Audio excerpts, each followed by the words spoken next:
Tanong, dahil doon sa mga sumusubaybay sa amin, mamula nung ni-launch namin to, parati kayong present. So, sige, we will have very quick time for our question and answer. Who wants to start the first comment? Question. Sige, Rome. Tanong sa mga songwriters at saka sa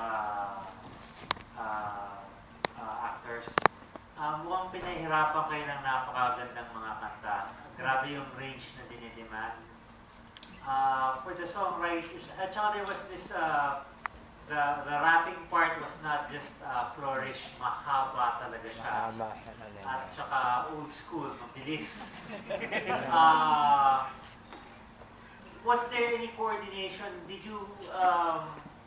you consider yung capabilities ng actors when you wrote the songs?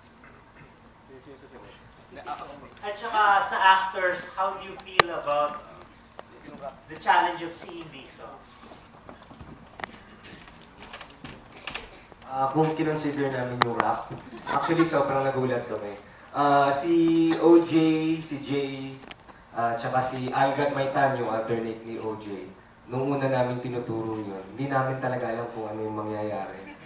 So si Algat Maitan, who's a very well-known classical singer, we were able to make him rap. So, ayun, gumagano'n pa siya. Pero, hindi, papakita ko sa kanya. Pero, yun nga, they did a very, very good job. Ewan ko, kung si Jay, meron na siyang prior experience, or si OJ din. But when we conceived of that rap number, we prepared ourselves to be surprised. But, no, we were not disappointed. Ano ba? Yung sa range naman po, I think we had to adjust a little parts, tsaka depending din kasi kung sino mag-play. I mean, there are roles with alternates. So, pag ganito yung gagawa, ganito yung gagawin niya. We gave them the liberty kung ano yung comfortable sa kanila, and we're very open to it naman. Pero the structure is still the same, but if they want to ad-lib, it's fine with us. Or if they want to change the key, it's okay then. Pero yun, tas we work hand in hand with the feel we want, ganun. Yun, that's it. Well, some songs kasi kay Maxi, lalo yung kay Maxi, yung mga kanta ni Maxi, nagawa na siya even before the auditions. So actually parang prerequisite namin na dapat may range talaga si Maxi. So, yung ibang songs, the big songs, nagawa na siya, and sobrang nakakagulat kasi ang galing ni Maxi kahit ilang araw niya palang natutunan yung kanta. And some songs kailangan namin i-adjust kasi I think masyadong mababa. Pero yan, I think. Yun, for Maxi, we made sure na parang, kailangan wag masyadong mabigat ha. Kailangan tunog Jackson 5 nung bata pa si Michael Jackson. Yun, ganun. But for everything, generally, yung philosophy ng rock and roll, ano talaga yan eh. We give you your material, this is your parameter, you can do whatever you want with it. Basta hindi ko masyado lalagpas. Pero ganun yun. So kung gusto ko na rin, may mga nagre-request na pwede pa pabilisan, pwede pa pagalan. Sige lang, we're not your minus one, so we'll play along with whatever you like. Actors.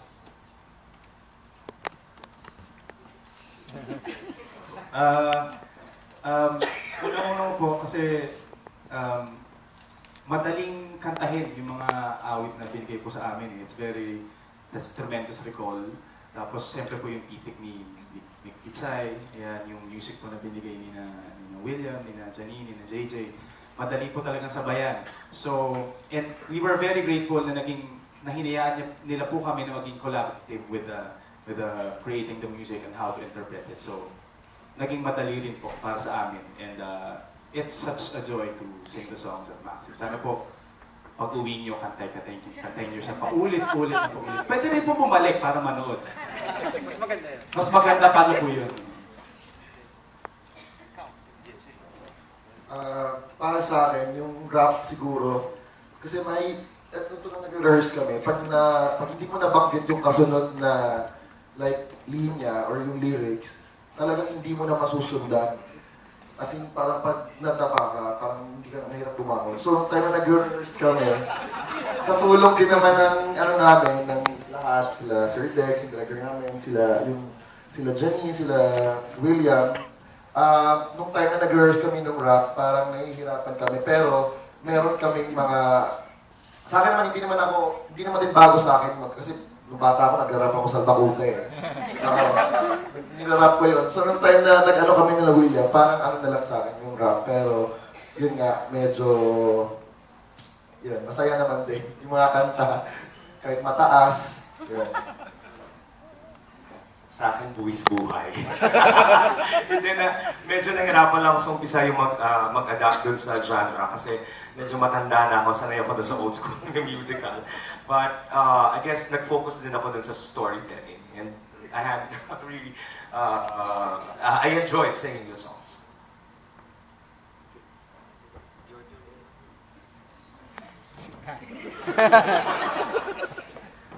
Yung first time ko po na napakinggan yung nagbigay sa amin ng Study CD kasi sabi ko parang hindi ko yata kaya yung ibang songs kasi ang taas ng range talaga. So, thankful ako and I think everybody here is thankful din naman kina William sa mga composer na binigay yung patience nila na turuan kami para makaya namin yung mga songs. And yun, kung napansin nyo, challenge din sa akin kasi halos lahat ng kanta ni Victor, puro nangaharana, puro ballad, so challenge din yun. Challenge din sa akin and at the same time, happy ako kasi andyan sila sumusuporta sa akin. Sa akin po, sobrang challenging. Challenging. Hindi po kasi po yung mga kanta po na binigay po nila sa akin, yun nga po, madali lang po yung mga tono, tapos madali lang po yung mga tono. Yun po. Pero yung laman po kailangan po malaman yung laman ng kanta. Sabi po ng director namin, sa tulong po niya, winworkshop niya po ako na dapat iba-iba yung tunog ng verb. Kailangan, kapag kinurot ka, iba yung tunog ng kurot sa sampal. Iba yung sampal sa tadyak. Ganun po. Tapos si Manay naman po ang sabi sa akin ni At Irene, hindi po kompleto yung mechado ng walang patatas. Kailangan po lagi pong kailangan po laging kompleto yung mechado para po mas harap, tapos mas maganda. Yun po. Pero masaya naman po siyang kantahin kasi nakukuha ko naman po. Sino pa ang gusto magtanong, magkomento? Sige, Mr. Danny Viva. Yeah. Meron bang days na you perform twice? Kasi parang ang haba ng play, I'm worried about your health and your energy. Merong days na gano'n? Tapos kayo din lahat yon. Oh boy, ang galing nyo. Sponsor pa na seat. Sponsor pa na seat. Malapit lang naman. Ano po, ang meron lang pong alternate, si Reuter at si Kuya Boy, si OJ.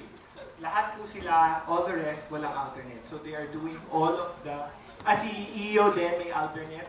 So they are doing all of the shows. Meron pong mga araw na dalawa sila. Actually, starting this coming Sunday po, 2 shows na po kami. 3 and 8 o'clock. My God, you think they will survive?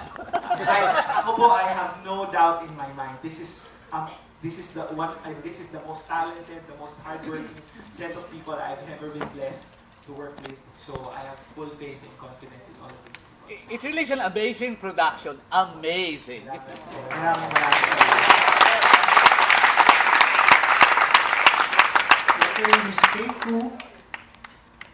Hi, congratulations. I was there from Patikim ng Schweit. And it was so interesting because in the first one, wala pa yung flavor ng Friends and the Patikim.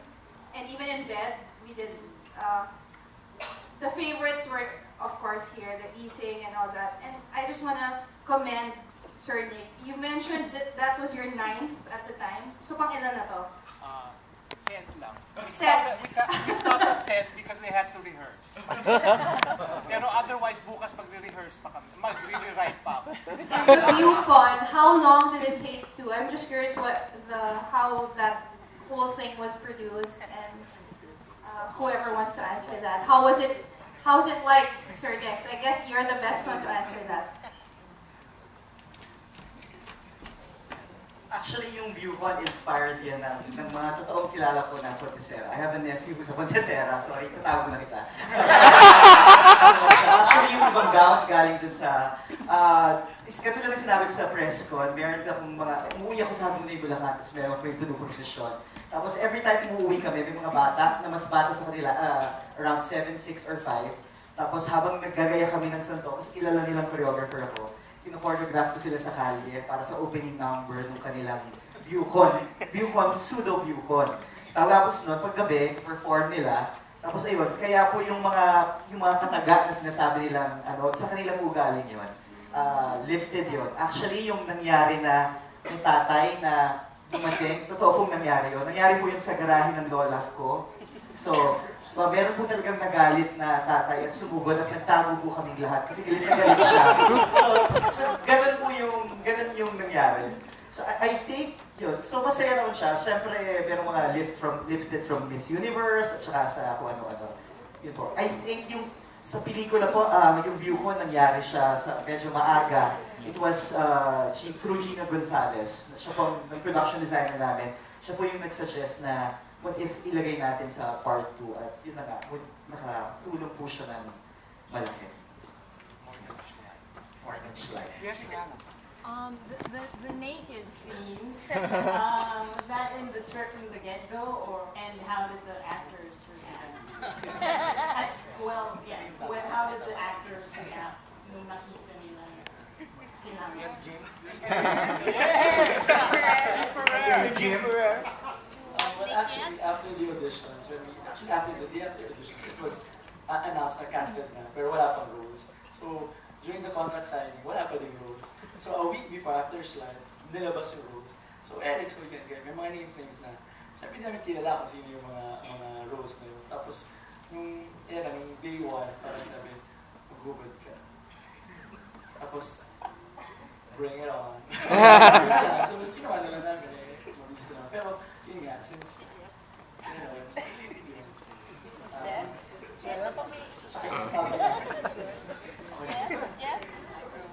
Jeff, go. Siyempre, una kalabahan din. Kasi hindi lang naman alam namin nung umpisa pa lang. Nalaman namin na, okay na. Pero, ano naman siya eh. From the start, try naman kasi tahiin yung mga bawat eksena. So, malalaman mo kung bakit mo siya ginagawa. So,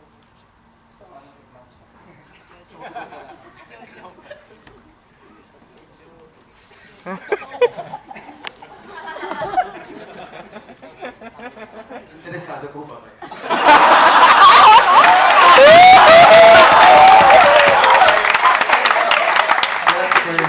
That first, maghuhubad ka. Ano po. Pero syempre, wala ka naman po ibang dapat gawin kundi pagkatiwalaan yung director mo. Kasi siya ang nakakaalam na ng lahat, siya yung nakakakita niya. So, fucking trust your director. So, go! Saka meron pa naman po tayong mga production designer and lighting designer na tutulong din para hindi makita yung mga dapat namin itago.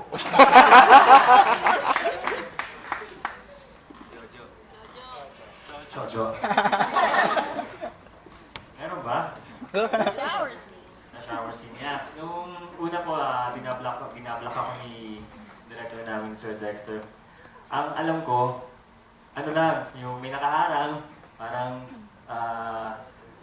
may maririnig lang o nakikita lang na parang yung silhouette, gano'n. Hindi ko alam na kita pala talaga, bukas, nandun yung pag-akyat. Magbihis ka sa harapan ni Maxi. Paano po? Mag-suot mo yung magtanggal ka ng towel, suot mo yung shorts mo.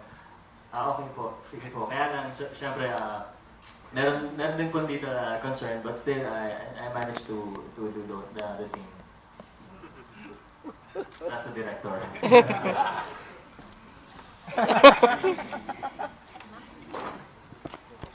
Yes, Alan. Actually, nung nag-text si Tito Tuts kaninang umaga, na may natuloy yung press, nagdadalawang isip kami kung pupunta kasi syempre may bagyo, di ba?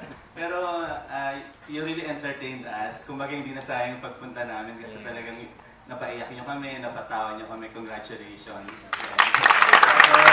Ang tanong ko po, magaganda yung mga songs, yung composition. Are you planning to put it on CD? Para at least album.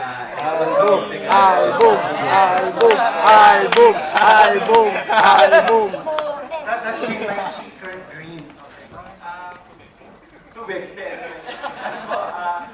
Siyempre po maraming, natutuwa po kami na nagustuhan niya yung musika at yung awit, mga words, no? Yung mga salitang ginamit na bumubuo ng kanta ng Maxi. Ang gusto muna po namin gawin ngayon ay ma-enjoy ng napakaraming tao yung show na binuo namin. Kapag naglabas po kasi kami ng album at this time, baka po isipin ng tao, papakinggan ko na lang. Kasi hindi na ako manonood sa teatro. Ang gusto din po namin lahat po yung mga taong to, nagpapakahirap po. Mahigit 3 buwan na po silang araw-araw nagre-rehearse. Ilang oras po, mga 4 to more than at least 4 hours every day. For the last 3 months. Ganyan na po kapagod at dedicated itong mga taong to. So, I want to be able to encourage as many people to go see them and see the magic of Maxi the Musical. Tapos po, siguro pag mga 15th rerun na tayo, siguro doon maglabas tayo ng album. Pero hindi, of course, that's seriously po, that's something that we're looking at. But at this point, we're really, really devoted and 100% focused on providing the best possible show for all of you and for all of the people who still want to go see Max.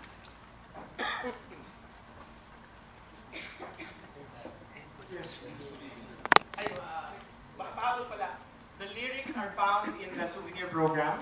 So if you want to revisit the songs and imagine it again and then tell your friends, 200 pesos.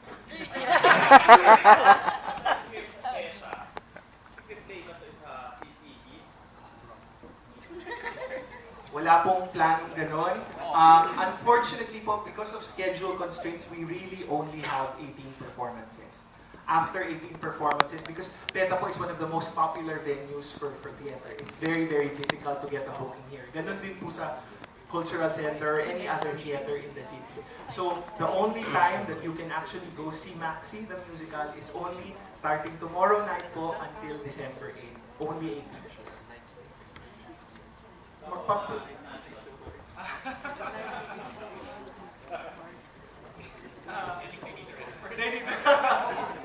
The rest po. Siguro po we will we're just very happy that you're asking these types of questions, but I really ako po, kami ni Carlo as producers, our focus is really to make sure that we continue to entertain you and we continue to move you and that you continue to go see the theater, original Filipino theater. Yes, please. Firstly, congratulations because the play was really amazing. My question is, I think this is a basic question for every play. Given the nature of the play and some of you are not really from the background, did actual immersions happen in order for you to get the character? I'm just curious as a spectator at the same time as you. Actual immersion. Shower. No more.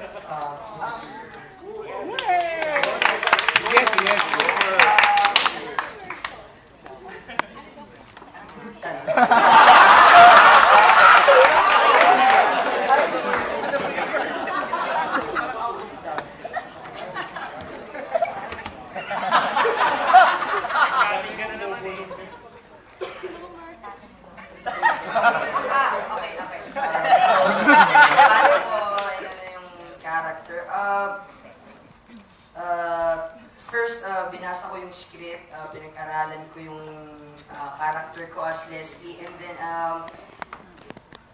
inaral ko rin yung mga songs na yung songs namin, and then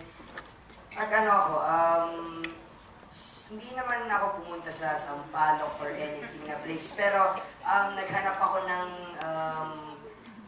sa internet ng mga pictures na about Sampaloc, and pinanood ko yung movie na Maxi ulit para makita ko yung kung ano si Leslie doon sa movie. So, yun po. Thank you.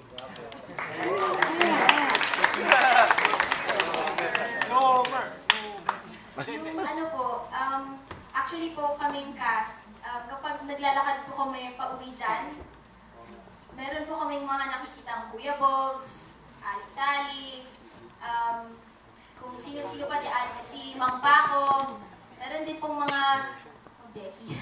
Meron din pong mga Becky Mon, magkakabarkada po. So parang yung araw-araw po namin na pagdaan dyan, parang nag-observe na din po kami ng mga tao. Kasi meron po talagang mga times na sumasakto po, meron pong inuman doon. Nakakita po kami ng mga ganun. Meron pong mga nagbibingo, videoke, lamay. Oo nga, may lamay din. Opo, so actually po yung lakad po namin dyan pauwi, papunta dito, nag-observe po kami ng mga tao. Ako po dyan talaga ako nakatira.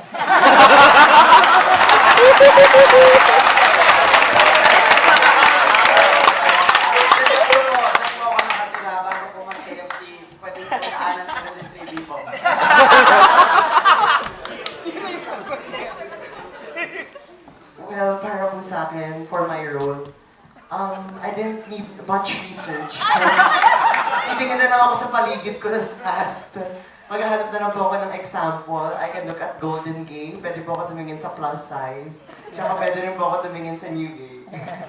And, well, for the rest po, sa mga, in terms of internalization, nothing much naman po kasi we have each other in the cast and we have Sir Dex to guide us. Yun lang po. Alam nyo, si Eyo, napanood ko yan sa Singapore, siyang lumabas ng Simba sa Lion King. For him to take a lead role, and now for him to take an ensemble, as we call it in theater, there are no small roles or big roles. And they all did it very well. Anyway, I have a plot. This is a surprise. A lot of press people were not able to make it tonight. So I texted them now, in between time and space, and invited them tomorrow to watch. Now, also, I was told by our producers and our show buyer tomorrow that there are limited slots for that press. Now, tomorrow, the roles of Royder and O.J. Mariano will be done by Nazaire Salcedo and Al Gatmaitan. So, this is a little tip. If you still want to have a second serving of Maxi, which I'm sure you'd love to, just please text me, not tonight, tomorrow na lang. Matutulog na rin tayo lahat after this, okay? So, once again, Kata Gibayan is here from Town 7. Yes, Kata. Congratulations, sobrang ganda. Bongga na yung play, bongga din. Kaya sobrang nag-enjoy. Pero may question ako for Maxi, since it's your first theater musical. How are you enjoying it? At ano yung reaction ng parents mo with all the trainings and of course all the food? And for Nomer din, we know yung sa Protégé na very vivo, pero what's the greatest adjustment? Parang natural lang, at very enjoy mo production. Lalaki po talaga siya. Unahin muna natin si Nomer. Siguro, ginawa ko is, so minimerize ko yung choreo and siguro in-enjoy ko na lang yung role ko na nag-gay and first time ko rin mag-theater and yung role ko as gay. So, enjoy lang ako. Ano lang po, para maging natural, kailangan mo lang i-enjoy na yung ginagawa mo. Sabi ng parents ko, okay naman sila. So, let's jump to yung parents. Nanood po sila ngayong gabi. And, okay naman po sa yung role na gay. Okay naman.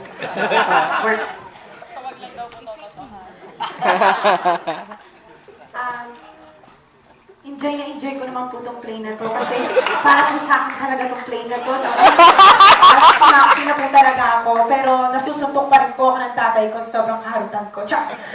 Pero, ano po, yung, kasi singer po ako, singer lang po ng performer, so first time ko po mag-theater. Very challenging po sa akin yung maging theater actor ka kasi sobrang dapat concentration.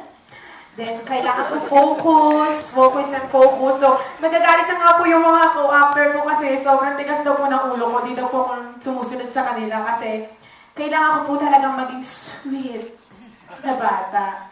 So, innocente. Tapos, sa tulong din po ng director namin, nag-workshop din po kami para magkaroon po ng kaalaman sa kwento. Then, matutunan ko rin po yung buhay ni Maxi. Gay na po talaga ako. Tumang-tuwa po yung parents ko kasi first time kong pong mag-theater tapos bida agad, tapos bakla agad.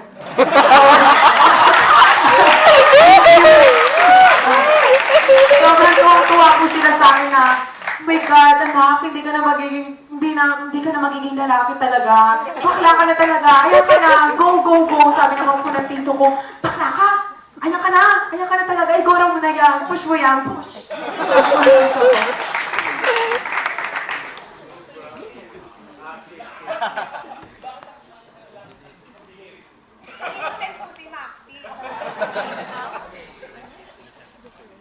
Well, you want to comment? No? Yes, Eman. Well, again, that's the first and the second time. I guess, actually, I want Jay to say something. Oo nga. Jay.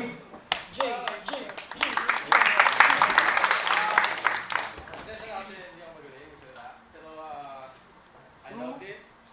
Thank you sa inyong lahat. Kaming mga gumawa ng pelikula, sa personal sa aming pelikula, and we're very happy with what you offered us in return. So, thank you. Salamat. Will Michiko come to watch it? She will. She's still in Japan. Okay. Is Ned here? Ned? Okay, our Raymond is still in the US, but definitely Michiko will see it. Raymond will not see it, but we saw it and we loved it. Because we'd like to see Michiko. Okay, by next tour. Okay, so hindi na natin papahabain pa ang gabi, bumabagyo and all. Yung mga little footnotes ko lang sa inyo kung sino ang gustong manood bukas ng second alternate cast is next tomorrow at 9 o'clock.